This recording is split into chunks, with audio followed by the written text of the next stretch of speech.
Caranea TV, pues lo prometido es deuda y estamos en la segunda parte de esta entrevista que nos había prometido Alejandro Chávez Anguiano, exsecretario de Previsión Social de SUTER, que déjenme comentarle, en la primera entrevista donde habló de la génesis de cómo llegó al poder Víctor Fuentes del Villar, pues causó revuelo, Alejandro.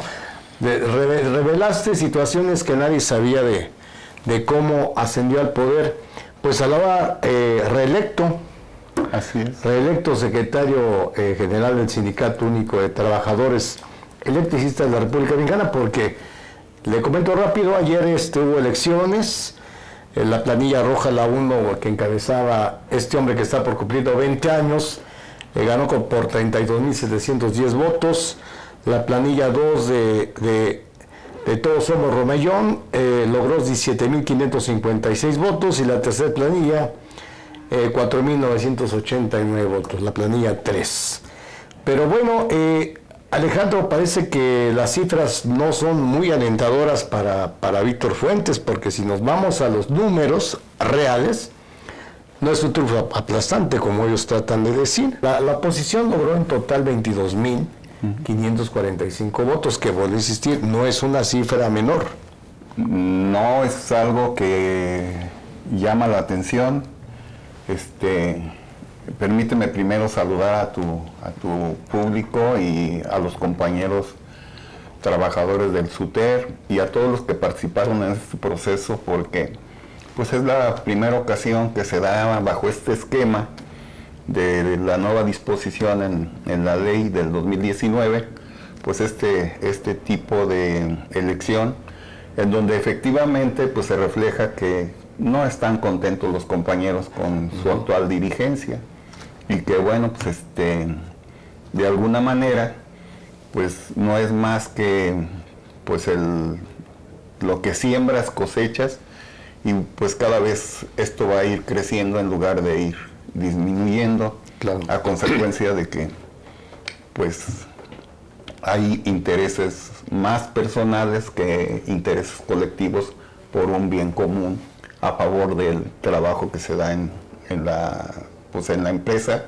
estratégica del gobierno de la República, que es la energía eléctrica, a través de la Comisión Federal de Electricidad. Si me permites, Alejandro, nos quedamos la vez pasada con temas en el tintero, sí, como decimos, temas importantes que los calificaríamos como verdaderos hoyos negros en nuestros estados financieros y del patrimonio del SUTER, porque datan de muchos años y ya se ha perdido la memoria, pero ahí están y requieren explicaciones, razón por la cual hoy tenemos aquí a Alejandro Chávez Anguiano. Quizá muchos electricistas de hoy ya han oído o solamente lo oyen de parte de sus abuelos o sus padres, la existencia de lo que se llamaba un fondo mutualista, que tengo entendido pues lo desaparecieron por ahí desde 1999, me parece. Sí. Lo desaparecen y a cambio de este fondo mutualista crean un seguro de vida. Pero hay muchas controversias todavía, Alejandro. Sabemos que la Suprema Corte pues dio carpetazo a esto, dijo esto ya se acabó, ya desapareció el fondo, no hay nada que reclamar, pero parece que no es así. A ver, León, aquí vale la pena hacer una recapitulación de dónde viene el fondo mutualista. El fondo mutualista viene de antes de la formación o creación del Sindicato Único de Trabajadores Electricistas de la República Mexicana, el SUTER, en un congreso que se celebra en Bellas Artes, siendo presidente de la República Luis Echeverría Álvarez. Ahí se integran los dos sindicatos que existían en el sector eléctrico y le dan vida a lo que es el SUTER. En ese tiempo, el fondo mutualista era una aportación que hacía de manera individual cada uno de los trabajadores que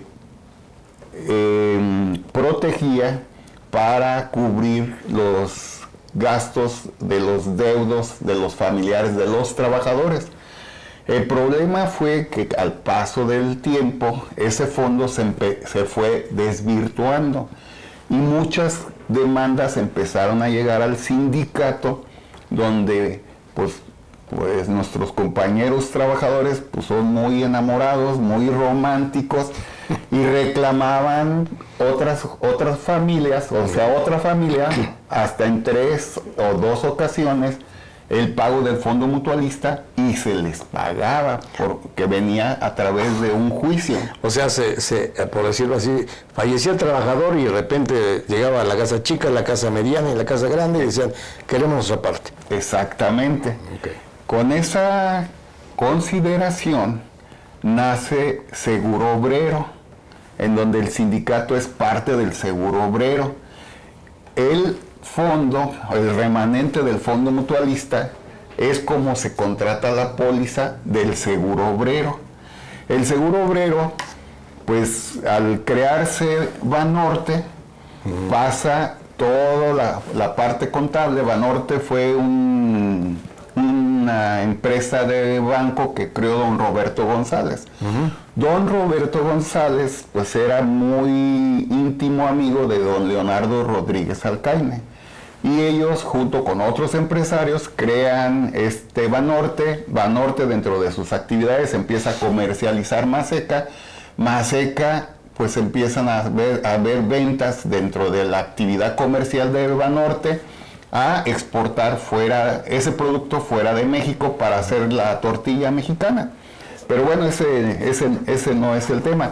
El asunto del seguro de vida es que cuando tu servidor llega al Comité Ejecutivo Nacional, me encuentro con la novedad de que el día 2 de noviembre, un día previo al Congreso Nacional del SUTER, pues fallece por la mañana el señor Eduardo Lecanda, que era el titular de la Secretaría de Previsión Social, que es a quien tú nos decías en la plática pasada, llegas a suplir. Yo llego a suplir a Eduardo Lecanda Lujambio, y el día 6 de enero del 2000, que oficialmente, entre el día 5 y 6 de enero del 2000, pues ya oficialmente tomo las riendas de la Secretaría. Pues no había pasado ni siquiera un día, cuando al día siguiente llega un citatorio de la entonces PGR, en donde solicitaban la comparecencia de 3 personas.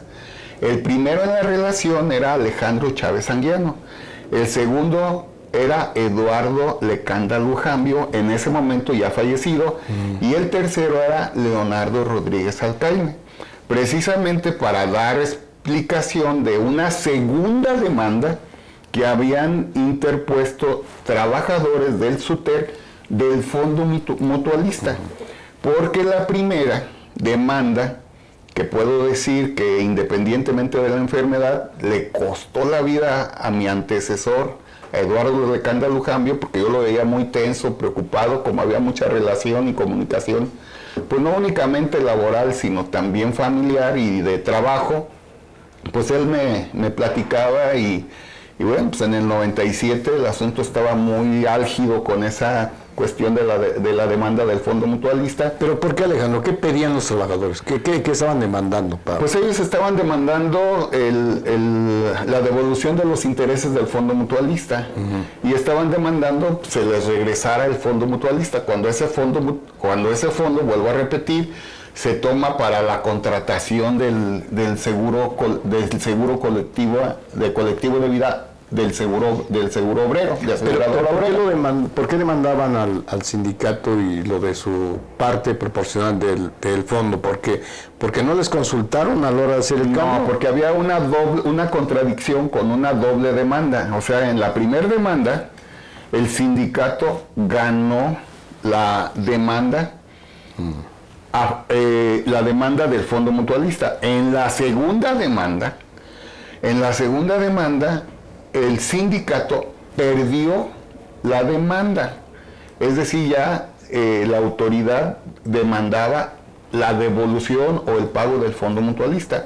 La cantidad era sumamente estratosférica, o sea, con eso acababa al sindicato y a la comisión. ¿De cuánto hablamos? No recuerdo bien el dato, pero eran de muchos millones de pesos. En esa controversia se somete a la Suprema Corte de Justicia asesorados por el entonces secretario general del IMSS, que era el ministro Juan Moisés Calleja. Sí. Entonces, don Leonardo, cuando pues, yo desconocía, me dice que investigue, que qué pasó, y le digo, bueno, pues es que la perdimos pues porque buscando en los archivos resulta que no había habido cuidado de dónde se realizaban los pagos. Los expedientes estaban tirados y revueltos en donde estaba guardada la información, y de ahí alguien de adentro tomó esos archivos para demandar al sindicato.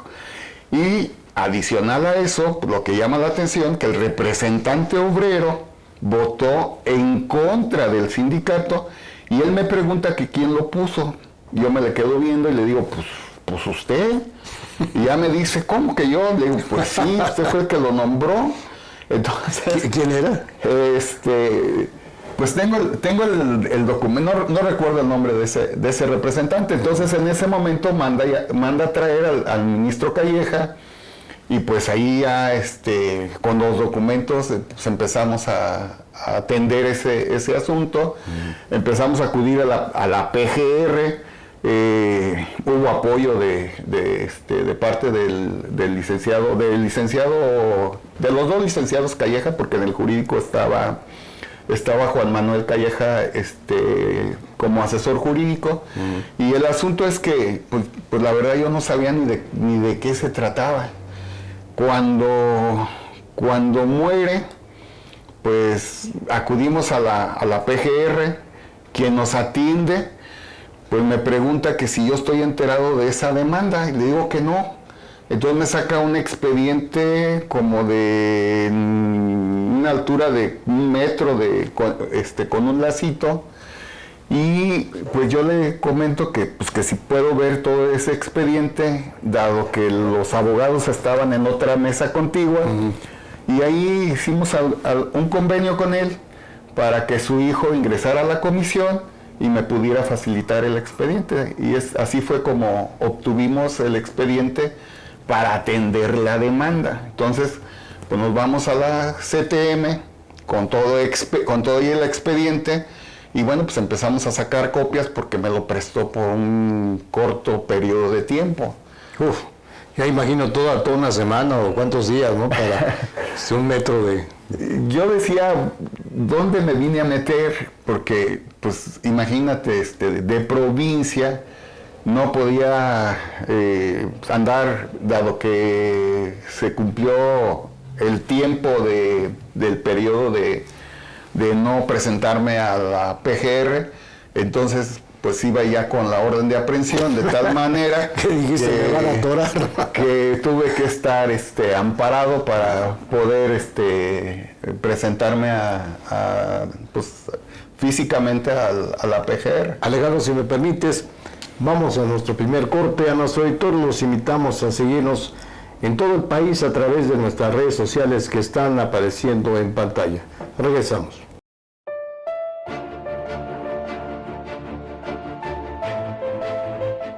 Ser mujer en México es sinónimo de fuerza y valor. Entre nosotras hay una empatía que nos mueve a enaltecer los triunfos de nuestro género. Soy Carla Valderas y les recuerdo que juntas tenemos una cita con la sororidad. El espacio donde conoceremos y reconoceremos a las mujeres que están logrando trascender en los diversos ámbitos de la vida nacional. Cita con la sororidad, por supuesto, a través de Cananea TV, porque la lucha sigue.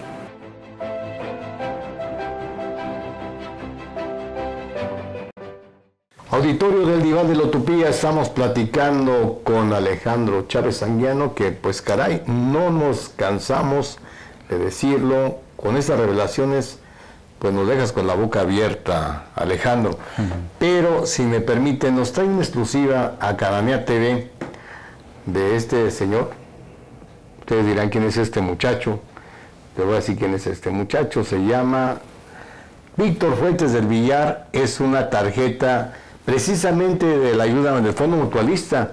Esto pues garantizaba la permanencia, daba constancia de que los trabajadores aportaban este Fondo Mutualista, Aquí aparece con una de 25 años, empleo oficinista, sueldo de 1,015 pesos, estado civil soltero, y la fecha es 18 de agosto de 1961 del trabajador, entonces trabajador, Víctor Fuentes del Villar. Pues ni modo que Víctor Fuentes diga, no, eso no es cierto, no existió el fondo, pues él cotizó a este fondo, ¿no? Pero a ver, Alejandro, nos quedamos en el bloque pasado, pues casi te meten a la cárcel por algo que tú no debías, te agarran de sorpresa, pero ¿cómo te vas dando cuenta de estos enredos de la desaparición de este fondo mutualista? ¿Y cuál es tu interpretación a la distancia? ¿Debió de haber desaparecido o para qué lo desapareció? La verdad sí era justificable la desaparición del fondo por los motivos que pues, tú me decías que de la casa chica, la casa grande, etcétera. Eso no tenía un reglamento pues al respecto. Pero al final de cuentas, cuando tu servidor llega, ya estaba operando el aseguradora obrera. Aseguradora obrera pasa a seguro colectivo de vida con las condiciones que ya tenía el seguro obrero, es decir, que se respetaron los formatos, se respetaron todo, fue una transición sin ninguna complicación y considero que inclusive de mayor beneficio, pero con la sombra del fondo mutualista, que a la fecha siguen insistiendo algunos compañeros por la falta de información y como tú bien lo dijiste, porque hay muchos hoyos negros. En el Seguro de Vida Banorte, en el primer año, en los consejos nacionales se proponía de cuánto iba a ser la suma asegurada y cuánto iba a ser la aportación por trabajador para tener el beneficio del pago del seguro de vida. En ese tiempo no había la cobertura de pérdidas orgánicas.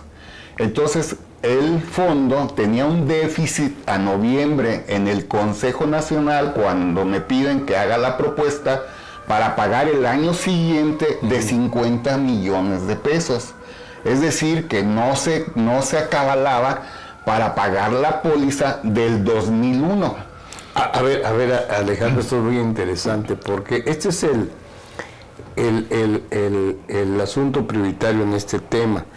Muchos trabajadores ya de edad, muchos todavía por ahí de 2005 andaban demandando en el Senado esta petición de justicia, y recuerdo que hablaban de que les habían mirlado entre intereses y muchas cosas alrededor de 500 mil millones de pesos, porque tengo entendido que este fondo no es de cuando nace SUTER, ya tenía muchos años, aquí lo estamos viendo, sí. 1961, ajá. O sea, fueron casi 40 años que estuvieron acumulando dinero. Realmente, ¿qué pasó con ese dinero, Alejandro? Pues es todavía, hablando de los hoyos negros, ¿dónde quedó tanto dinero? Ese dinero es con el que se contrata el seguro, vuelvo a repetir, se contrata el seguro obrero. ¿Sí? Correcto. ¿Por qué se contrata el seguro obrero? Porque ampara a dos bloques de trabajadores, a los activos, a los trabajadores no sindicalizados de confianza que tenían la CFE y a los jubilados. Era únicamente para ellos. Los trabajadores temporales no tenían ese beneficio. Entonces, dado que los seguros operan con un factor en cuanto a cantidad de asegurados y el promedio de edad, la póliza era vieja, es decir, empezó a dispararse el número de jubilados con relación a los activos, sí, claro. Y por lo tanto el costo de la póliza empezó a crecer para poder satisfacer las necesidades de los trabajadores que fallecían en ese momento. Pero Alejandro, hubo un informe a los trabajadores cuando dice vamos a desaparecer el fondo, vamos a contratar este seguro, vamos a invertir tanto de lo suyo aquí. Sí, en un consejo nacional se aprobó por los delegados efectivos eso sí lo sé, que los delegados dijeron, ajá, aprobamos. Pero se dijo cuánto era la cantidad que tenía. Sí se dijo cuánto. ¿Cuánto se hablaba entonces? Híjole, es que, pues, en ese momento la aportación, si te refieres a la aportación por trabajador, pues andaba en 120 pesos por 300,000 pesos de suma asegurada por fallecimiento, y por accidente dentro o fuera del trabajo el doble. ¿Pero cuántos trabajadores eran, Alejandro? En ese momento, no, pues fácil, éramos 130,000 trabajadores. O sea, ¿también entraban los de confianza? Sí, también estaban en el 130,000 trabajadores. Así es. Bueno, eran 100 y tantos pesos, pero no de los que eran 100 y tantos pesos, que todavía valían. Aquí hay un detalle importante. Cuando yo recibo al fallecimiento y todo esto del Fondo Mutualista y recibo el seguro de vida colectivo, don Leonardo me pregunta que dónde está la cuenta. Y yo le digo, pues, ¿cuál cuenta? Dice, la del seguro de Banorte.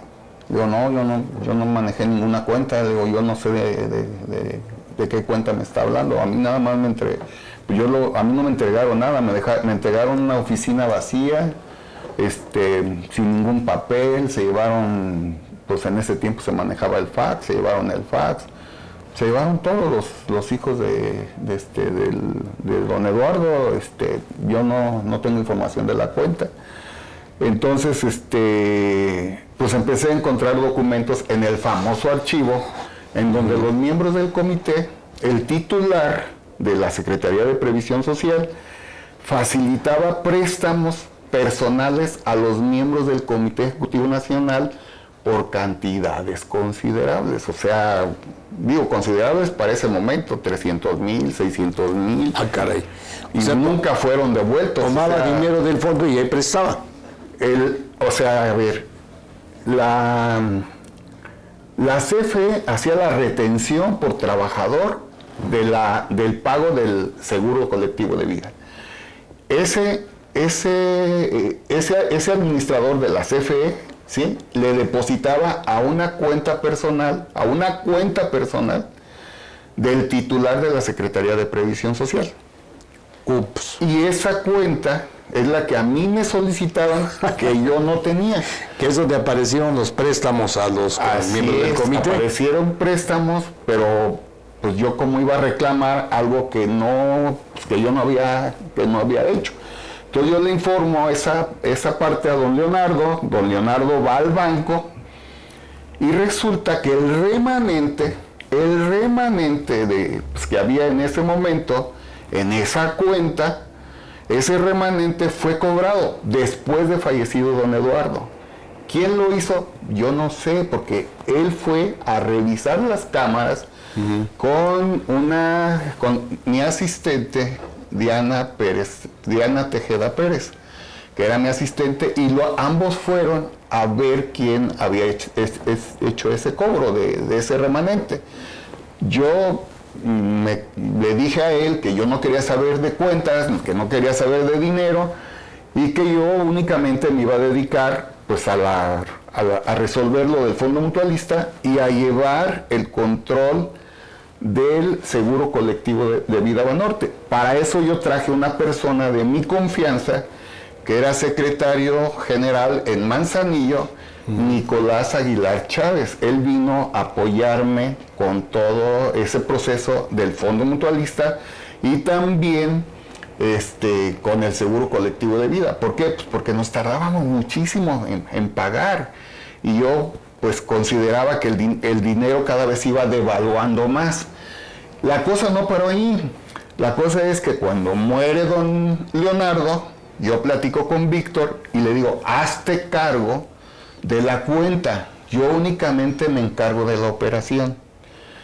Y me llama la atención porque el actuario que tenía Banorte, que dependía con la persona que me había presentado don Leonardo Rodríguez Alcaine, con este dueño de Banorte, con don Roberto Enrique Castillón, designa a Alfredo Ruiz Maya. Y resulta que las pólizas no se habían firmado por 10 años. Entonces, cuando yo firmo la póliza, detecto que la póliza pues no corresponde a la aportación del número de trabajadores. Si teníamos 130,000 que se descontaban y la póliza que me estaban presentando era de 80,000, pues en algún lado se estaba quedando los descuentos de 50,000. 50,000 trabajadores se lo estaban llevando al valle. Así es.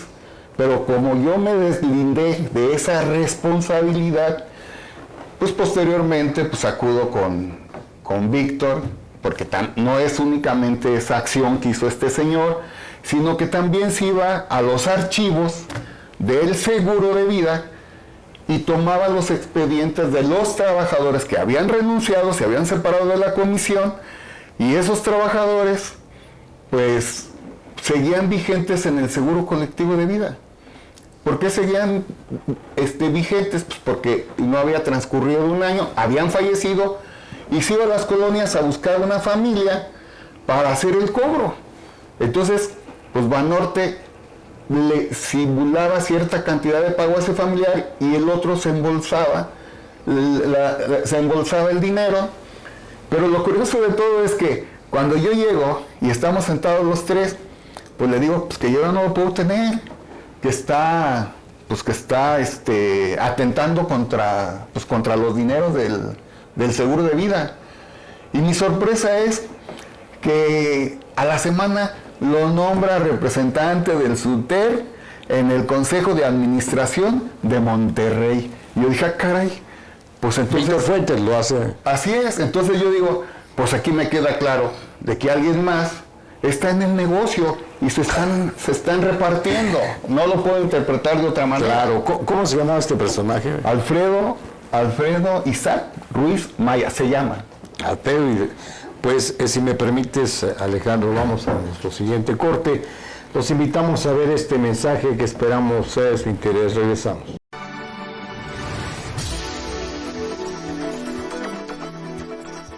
Amigos trabajadores y trabajadoras, soy el abogado laboral Pablo Franco Hernández. Les recuerdo que ustedes y yo tenemos una cita aquí, en Barandilla Laboral, donde compartiremos opiniones sobre los temas que tienen que ver con el mundo del trabajo.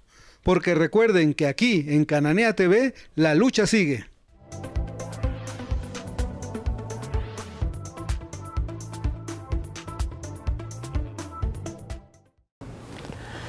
Pues auditorio, creo que lo que está narrando aquí nuevamente Alejandro Chávez Anguiano no requiere mayor explicación. Pues se robaron las aportaciones de 50,000 electricistas con las manos en la cintura, nadie sabe, nadie supo. Estos son los hoyos negros que empiezan a ver un poco de luz aquí en esta entrevista. Alejandro, pues tú estuviste también en un proceso de formación de otro pequeño Frankenstein, sí, del sindicato de SUTER, que ahora está causando verdaderos destrozos y está comprometiendo una pensión digna y una vejez digna a miles de electricistas, que es el llamado SIJUBILA. Vemos que aquí traes este documento, si me permite, auditorio, se llama Reglas de Operación del SIJUBILA. Y aquí pues está, me imagino que este es el manual que le dio vida, ¿verdad? Dice 20 de julio de 2009, ¿es correcto? No, ya fue la última versión de cómo fueron adecuando, dado que había pues una situación incierta. Aquí el detalle es que la CFE manejaba un fondo de jubilación. El fondo de jubilación, vuelvo a repetir, al momento de ir creciendo el número de jubilados, pues ese fondo se fue agotando y ya no había los dineros suficientes para continuar garantizando las jubilaciones por contrato colectivo de trabajo de los trabajadores. Hay varias variantes adicionales a esto. Es muy difícil decirlo en poco espacio de tiempo, tanto de la televisión como de la radio. Y no es la intención. La intención va en función del resultado que tenemos de esta votación y de por qué hay tanta inconformidad, dado que a los trabajadores no se les habla con la verdad. Sí, si me permites, Alejandro, una de las banderas fundamentales de la planilla de Todos Somos Romellón fue precisamente combatir esta injusticia del Se Jubila, informar. Muchos trabajadores no sabían qué estaba pasando, y ahora en este contexto pues abrieron los ojos, y parece que como tú dices acertadamente, fue uno de los factores que detonó este voto en contra de Víctor Fuentes del Villar. Bueno, yo la verdad veo que todo acota a quien va a la cabeza. Aquí la situación general es que la gente con la que él se ha rodeado, pues no es pues como este tipo que acabo de mencionar, que se le dio toda la apertura, se le dio inclusive trabajo en la propia institución, estuvo comisionado con servidor, después lo recogió Víctor Fuentes, lo remitieron a la Secretaría de Finanzas, porque pues cuando empieza a haber mucho hostigamiento hacia mi persona, porque estaba conociendo de todas estas irregularidades, el asunto es que buscan expulsarme del sindicato a través de la Comisión Nacional de Justicia. Sí me comentaste esto en la entrevista pasada, ¿no? Así es. Entonces yo le digo al licenciado Juan Manuel Calleja que si se vale mostrar pues todos los pagos que se han hecho por fuera del seguro de vida, y que pues si iba a levantar el acta administrativa, pues que lo hiciéramos de una vez con todo lo que había sobre la mesa. Entonces se suspendió mágicamente ese señalamiento. Viene una auditoría, porque ellos no daban crédito a que pues, los dineros que se estaban cobrando en la coordinación no estaban entrando a mi bolsillo, estaban entrando a la atención de los trabajadores en cuestiones de salud. Cuando la auditoría iba en 12 millones de pesos a mi favor, con facturas, notas, etcétera, recibos de honorarios, se suspendió. Pero después vienen una serie de acciones, no me dejan entrar al sindicato y bueno, y una serie de persecución que bueno, yo no guardo rencor con nadie. Simple y sencillamente lo que busco es que si perdemos la unidad del SUTER, estamos perdiendo todos. Está perdiendo la propia Comisión Federal, están perdiendo los jubilados y están perdiendo los trabajadores activos. Pero también es importante de quién está rodeado Víctor Fuentes. Y el Se Jubila es obra de Mario Ernesto González Núñez, que es un tipo demasiado ambicioso, que estratégicamente, si revisas la planilla, está acomodando a sus incondicionales de él. Si revisas la Comisión Electoral Nacional, pues es gente incondicional de él, y que él, en las delegaciones de las Valles de México a la desaparición de Compañía de Luz, pues para mí, pues es el que estratégicamente está trabajando para él, desde un perfil supuestamente bajito. Y además, Alejandro, por ejemplo, a ver, ¿a qué miembros de la planilla de Víctor Fuentes en el Comité Nacional coloca Mario Ernesto González? A Marcela Telles, a Tobón, a la de Previsión Social, o sea, todo atrás de Víctor es un peleadero, ya por el puesto, pues el señor ya es grande, y pues él, pues a su edad, pues ya no se da cuenta realmente qué está sucediendo. Pero Alejandro, a ver, vamos a retomar este otro hoyo negro que es el Se Jubila en el SUTER. A ver, ¿cómo nace, cómo lo idea este señor Mario Ernesto González? ¿Cómo lo aprueba Víctor Fuentes? Como tú dices, no se da cuenta, no sé qué pase, pero que ahora trae una verdadera revolución interna en el SUTER. El Se Jubila nace por la cuestión que acabo de comentar. Se acaba el fondo de jubilaciones Y bueno, se crea el SIJUBILA precisamente para seguir garantizando las jubilaciones que vienen del pasado. La cuestión es que hay dos personajes en el pleno del consejo, del comité, pues que no nos daban los números. Uno es Luis Díaz Vargas y el otro era tu servidor. Cuando tú le decías a Mario Ernesto que no, es echártelo de enemigo. Era un enemigo así,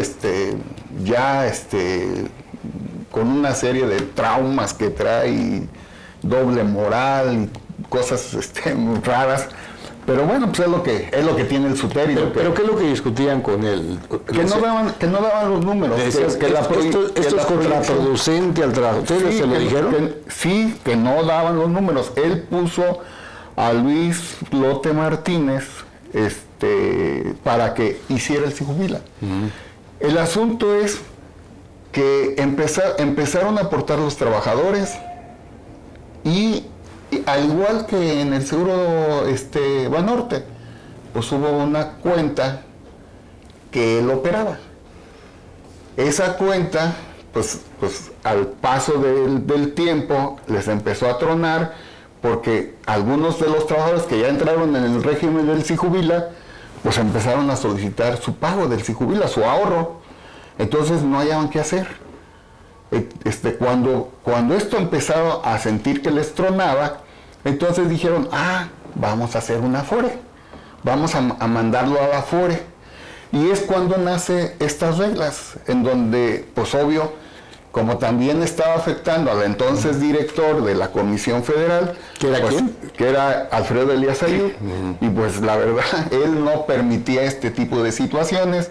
Firman este documento donde establece las reglas de operación del SIJUBILA. Pero te vuelvo a repetir, esto fue derivado de muchas cuestiones raras, de los dineros, que inclusive me puedo atrever a decir que muchos trabajadores que ya no trabajan en la comisión no los han citado o han ido y se han desanimado porque no saben cómo cobrar su ahorro. A ver si me permites, Alejandro, para explicarle a los trabajadores.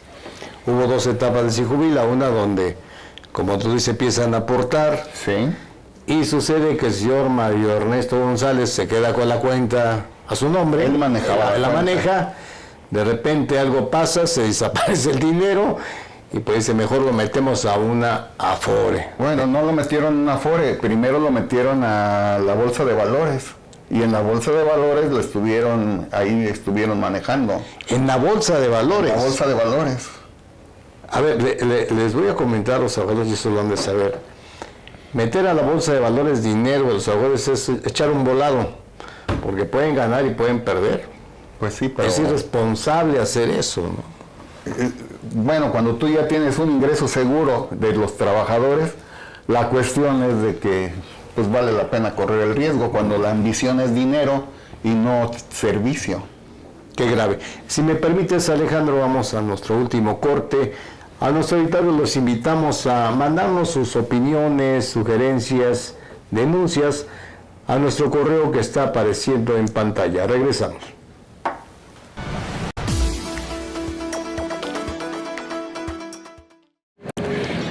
Problemas en tu empresa o centro de trabajo?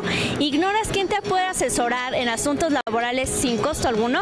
No lo pienses más y envíanos tus dudas y tus preguntas a nuestro correo que está apareciendo en pantalla, tvcananea@gmail.com, porque en la barandilla laboral de Cananea TV te daremos las respuestas que necesitas.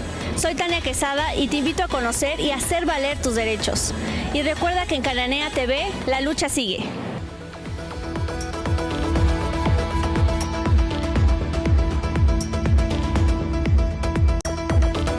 Ya estamos en nuestro último segmento de la entrevista de este día del Diván de la Utopía.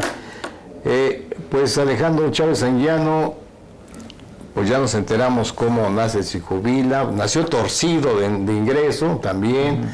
No se les pide a los trabajadores opinión. Llega un señor que se llama Mario Ernesto González, hace estas reglas de operación tramposas. Y bueno, pero te quiero preguntar, Alejandro, tú que estuviste en la cartera de Previsión Social, que conoces todo este contexto de cómo proteger al trabajador electricista, ¿realmente es tan lesivo este se jubila para que los trabajadores estén sumamente molestos?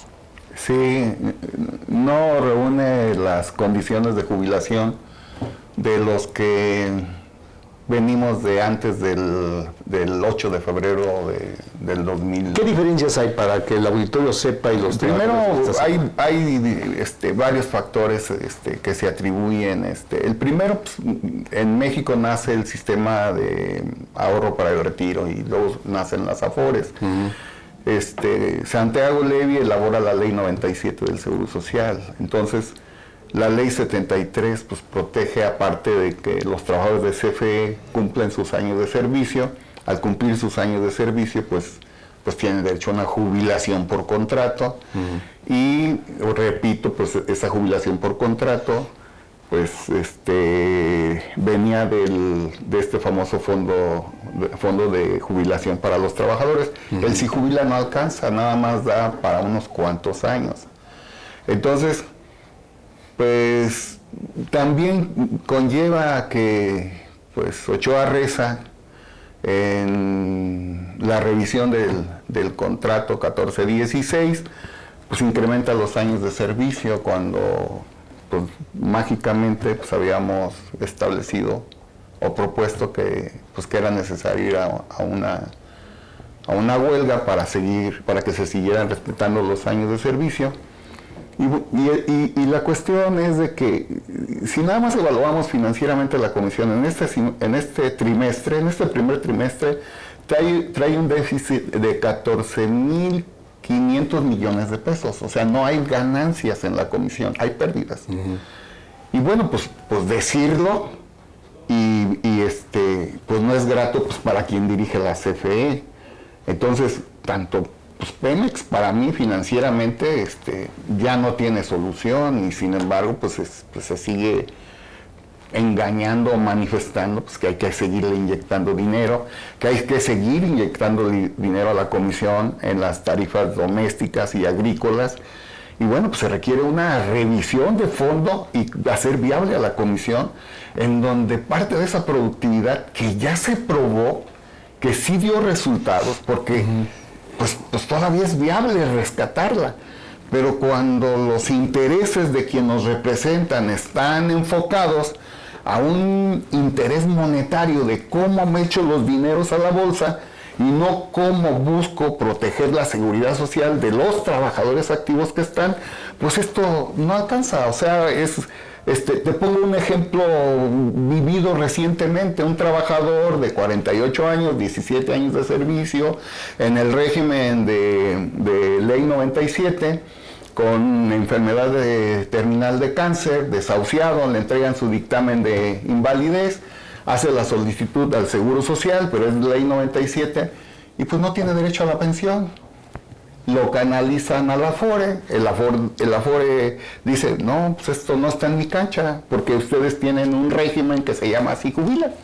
Entonces, pero el SIJUBILA, pues no alcanza a darle a sus descendientes lo que le corresponde. Al final de cuentas, cuando me enteran de esa situación, el asunto es que él muere en el penúltimo día, cuando ya se había conseguido firmar el convenio y él pudiera disfrutar de la pensión, y a su vez esa pensión pasara a su mamá, dado que era soltero y vivía con la mamá. El SIJUBILA es eso, ¿sí? Por un lado, la ley 97 te estrangula y prácticamente no tienes derecho a la pensión. Prácticamente, digo, por los montos que se manejan tan chiquititos. Y el SIJUBILA, pues dado que me jubilo a los 30 años, en donde el trabajador ahora paga porque le recorrieron los años, pues yo le debo aplaudir a quien aprobó que regresaran los años, pero son años promediados en donde el trabajador pierde entre el 20 y el 40% de su pensión jubilatoria. Es decir, que en los últimos 4 años que él estuvo laborando, las prestaciones de estos 3 años pues no son significativas, porque no se integran, dado que el promedio es sobre salario tabulado, no es sobre salario integrado, para que el porcentaje sea menor. Y por lo tanto, pues el dinero que hay en el Sijubila no alcanza a cubrirle. ¿Cuál es la recomendación?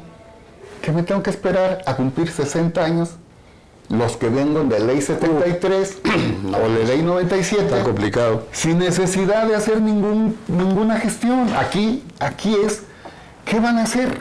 Claro, pero Alejandro, para sustituir esa situación. Exactamente, Alejandro, si me permites, pues ya entendimos, si es un Frankenstein Sijubila, y pues ya entendimos por qué los trabajadores, sin pedirle permiso a Víctor Fuentes ni a su comité, anduvieron persiguiendo al presidente por todo el país. Sí. Hasta me parece que fue en Manzanillo donde logró darles unos minutos y les pusieron esta situación, y el presidente dijo, pues va para atrás los 10 años extras, ¿no? Así es.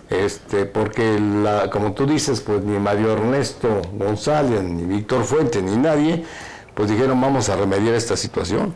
No tienen, perdón que lo diga así, y no me estoy atribuyendo ninguna medalla, no tienen la capacidad para resolver el problema.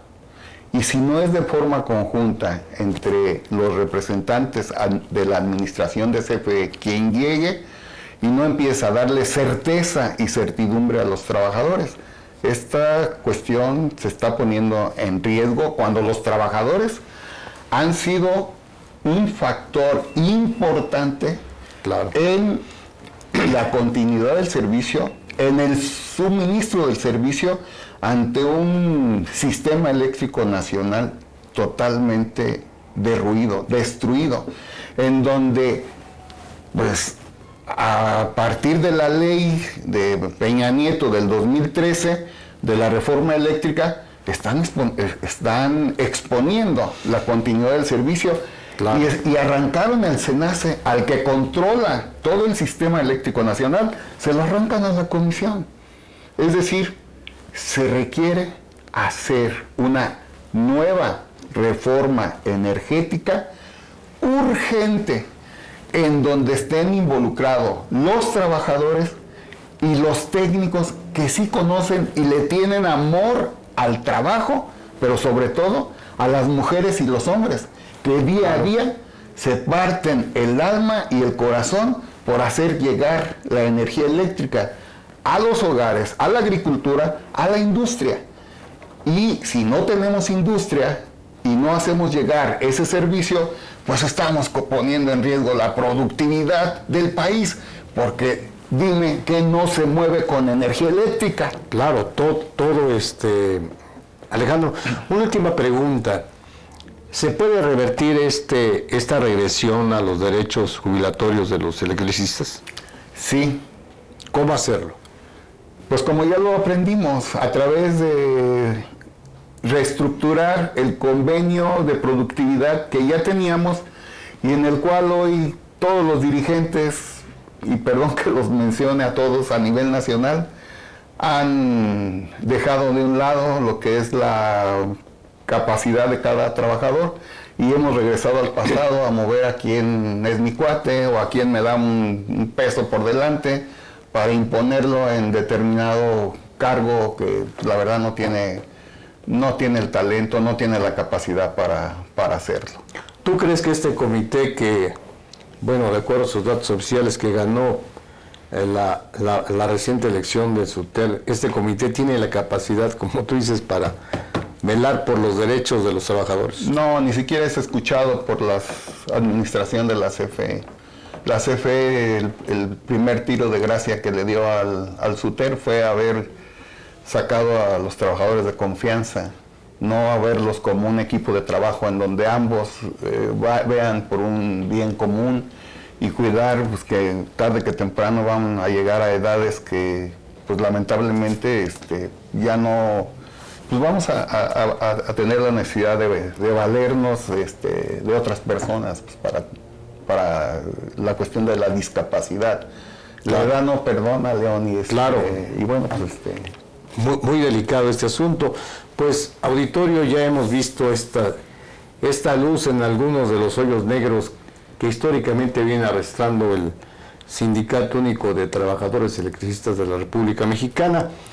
Y no quiero terminar esta emisión sin dar una reflexión de lo que sucedió en esta elección de manera muy rápida, porque como señalamos al principio, la planilla 1 de Víctor Fuentes lleva 32.710 votos, gana con esta cantidad.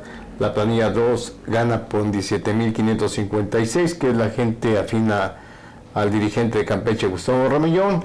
Y la planilla 3, que traía una compañera de Baja California, ganó por 4.980, obtuvo 4.989 votos. En conjunto, estas planillas, como mencionábamos, la oposición logró 22.545 votos, pero ojo con esto, si sumamos las boletas inutilizadas, que es la gente que pues, no quiso votar por ninguna opción, estamos hablando de una inconformidad manifiesta de 44.380 votos, muy superior a los 32.710 votos con que gana Víctor Fuentes. Una reflexión importante porque debemos considerar que pues esta elección tuvo una premura inusual, se adelantó la elección, hubo hostigamientos y amenazas a los trabajadores y hubo una inequidad en cuanto a la asignación de recursos, pero aún así, repito, pues parece que la inconformidad es manifiesta, es mayor que los votos que alcanzó la planilla oficial. Pues una última reflexión, Alejandro, de todo este contexto, si nos haces favor. Pues si me permites agregar a tu comentario que si revisas el número de votos, me llama la atención que en las asambleas seccionales, para tomar una decisión se requiere el 50+1. Y aquí el porcentaje con que ganó la planilla roja, la 1, no tiene el 50+1. No lo alcanza. Y lo avala la Secretaría de Trabajo y el Centro Federal de Conciliación y Registro Laboral. Pues no sé si se les barrió, pero pues de acuerdo al estatuto y revisándolo en su conjunto de una condición a otra, pues debió haber habido una segunda vuelta para poder tener el 50+1. 50+1, pues qué interesante lo que nos comentas, Alejandro. Como siempre agradecemos tu presencia. Pues caray, Alejandro, debo de decirlo como entrevistador, se me va el tiempo volando contigo, siempre quedan muchos asuntos pendientes, pero pues desgraciadamente el tiempo se nos terminó. Soy su amigo León Montesinos y los invito a seguirnos aquí en nuestros micrófonos de Cananea TV, porque recuerden que aquí en Cananea TV la lucha sigue.